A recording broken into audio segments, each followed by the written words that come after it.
Erika Kirk's lived like 10 million lives, so it's hard to just trust whatever she's saying. But something that's really interesting is this. In the background, you can see Charlie Kirk's wedding photo with Erika in the top left. Then it was replaced with the Talmud. Sorry if I'm pronouncing that wrong. Erika Kirk said she wasn't in her room this entire time, but she conducted her very first interview from Charlie's home office. She was playing the part, as you are about to see, of this is my first time back in his office. And yet, curiously, that wedding photo is missing. I have not been in here for a very long time, and I've just been, that's part of the reason why I keep looking down. It's not because I'm not wanting to look at you, it's because like there are so many treasures in here. There is a version of Erika Kirk that the public knows. The grieving widow, the woman who stands at podiums, voice breaking, speaking of legacy and loss. And then there is the version Candace Owens says she has evidence of. According to Candace, Erika is not just moving on. She is secretly engaged to her own ex-boyfriend, a man named JT Massey.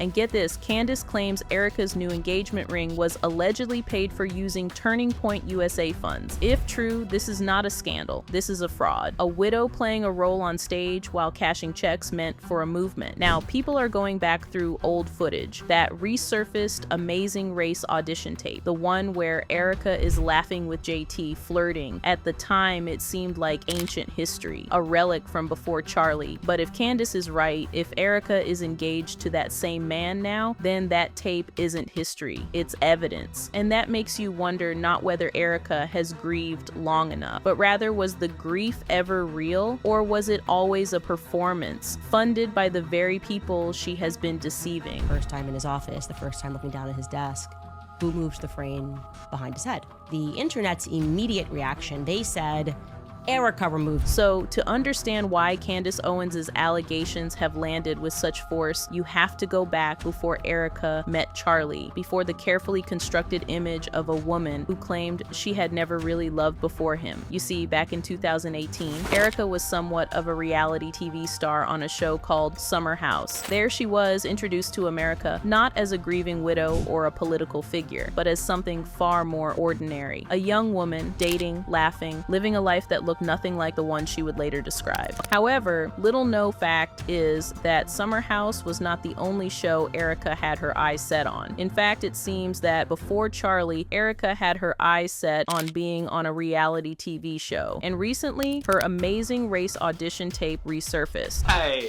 Hi! Good morning, America! I've lived in China, I've lived in Chongqing, I've been to Romania, I've been to Croatia, lived in Puerto Rico for a little bit. Really handsome. You look gorgeous.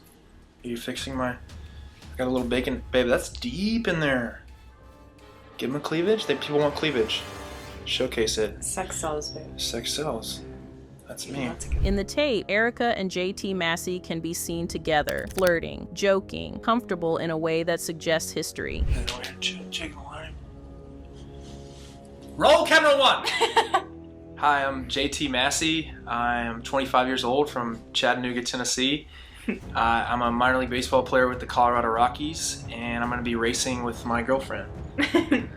Hi, I'm Erika Franzwe. I'm 25 years old from Scottsdale, Arizona, and I currently live in Venice, California. Now, Erika has previously claimed publicly that Charlie was her first real relationship, and that before him, there was no one of consequence. However, investigations tell a different story. We are talking about multiple boyfriends in the 5 years before meeting Charlie, a relationship with conservative media figure Cat Phillips, and now, the resurfaced connection with JT Massey, the man Candace Owens claims Erika is secretly engaged to today. This is not a pattern of isolated incidents. It is a portrait of a woman whose public testimony of "I never really dated before Charlie" collides repeatedly with a documented past that shows something entirely different. But the personal contradictions, while damaging, are not the most serious part of this story. The most serious part involves money. Shortly before his death, Charlie Kirk requested a full financial audit of Turning Point USA. Insiders have long speculated about why he did this. Was he suspicious of something? lying? Had he seen numbers that didn't add up? We may never know. The timing of his death, followed by Erika's ascension to CEO, followed by her access to Charlie's royalties, his book proceeds, and the organization's substantial funds, has always raised questions. Now, Candace Owens alleges that Erika used TPUSA money to buy an engagement ring, not for Charlie, but for JT Massey, the same man from the Amazing Race tape, the same man she was flirting with years ago. If true, this is not a personal scandal. This is embezzlement, misappropriation of nonprofit funds. Anyway, for years as he grew in popularity, viewers of the Charlie Kirk show noticed the books on the shelf, the flag in the corner, and the photograph is a framed wedding picture prominently displayed, a silent declaration of love and unity. Then Charlie died. Erika took over the hosting duties, and something changed. Longtime viewers noticed what was missing. The photo was removed, and in the world of public perception, absence is its own kind of evidence. Is it me, or does she not have her wedding ring on also? We all grieve differently, but man, just asking for a friend, even from a marketing standpoint, it doesn't make sense. If she's trying to capitalize on his death, seems she would want to be reminding people of their marriage rather than muting it. She's been single and ready to mingle since well before the bullet was even fired. Wanna bet that is the first thing she changed when she entered the room, and she disliked him so much she doesn't see how anybody would notice a detail like that. Gone viral online that appeared to show Erika Kirk having moved